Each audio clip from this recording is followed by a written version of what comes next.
This isn't just a drink, it's an experience.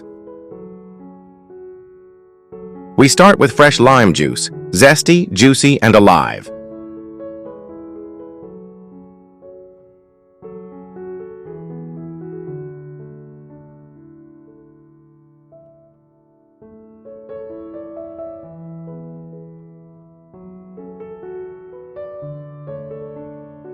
Then, sugar.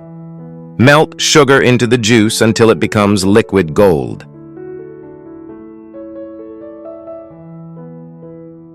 Then we chill it all the way down with ice, because luxury should be ice cold.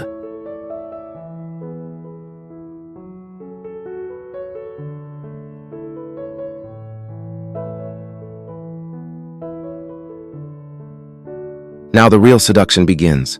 A splash of pure vanilla.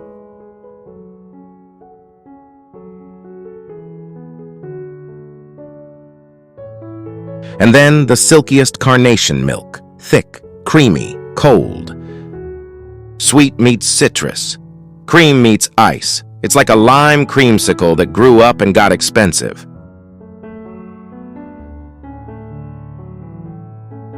The flavor? Tangy, creamy, ice cold, and addictive. This is Velvet Citrus Elixir. Taste it once, and you'll crave it forever.